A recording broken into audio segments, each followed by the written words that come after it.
Kwanza ni shukuru Mwenyezi Mungu kwa kutujalia Wazanzibari na Tanzania kwa jumla kuwezesha kuendelea na hili zoezi la demokrasia la kila miaka mitano kuingia kwenye uchaguzi na hatimaye tukapiga kura. Kitendo cha kupiga kura ni haki ya raia ya kuchagua na kuchaguliwa. Na mimi mwenyewe nimepata fursa leo asubuhi saa 4 kufika kwenye kituo changu cha kupiga kura Fidel Castro, shule ambao nimesoma, nikapiga kura. Hali ilikuwa salama, kwa utulivu, lakini nikafanya jambo moja la ziada. Kwanza nikauliza maafisa uchaguzi kama jambo lolote la tatizo. Nikawauliza mawakala, wakaniambia wote wako salama na hakuna tatizo. Nikaenda kwa wapiga kura wenzangu, nikawauliza, wakasema kila kitu kiko shwari. Kwa hiyo nikaridhika kwamba swala zima la demokrasia limeenda vizuri mpaka sasa hivi na nategemea litaenda vizuri mpaka mwisho wake. Kwa hiyo kwa jumla uchaguzi umekuwa salama. Pemba pamoja na mvua kubwa, watu wamejitokeza kwa wingi sehemu zote kaskazini na kusini kwenda ku exercise au kutumia haki yao ya kiraia ya kupiga kura. Pemba nzima shwari. Pemba nzima ni shwari kwa maana ya kwamba kila pahala, kila mgombea ana watu wake.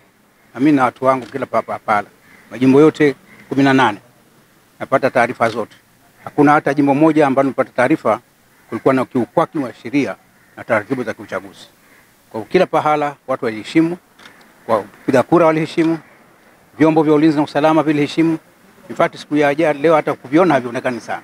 Kwa askari mmoja wawili watatu ndio wanaonekana. Kwa hiyo ni dhahiri kwamba kwa Pemba nzima mpaka naondoka hali iko shwari na sitegemei kwamba hali itakuwa mbaya. Nilipata bahati ya kuonana na mkuu wa mkoa wa Kusini Pemba, akaniambia na yeye kapita kila pahala, hakupata malalamiko ya aina yote, na alikuja kwangu kama kiongozi mgombania kama nina lalamiko lolote. Na nikamhakikishia kabisa hakuna lalamiko lolote na kila kitu kiko shwari.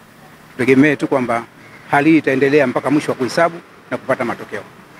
Matarajio yangu ni kushinda, kwa sababu hakuna hata raia mmoja aliyekuwa hakuguswa na sera yetu ya shibe kwanza. Pamoja na nyinyi waandishi wa habari, nilikuwa leo nafanya interview namaliza pale waandishi wa habari naambia mzee la kishibe kwanza.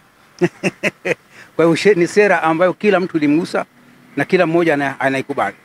Sera ya pili, swala la elimu mpaka chuo kikuu bure, na yenyewe vile vile imewagusa sana wananchi. Lakini kuchekeshe, kutana na wajane wengi wasema sisi tumekuja kupiga kura hapa kwa sababu ya sera ya wajane tu.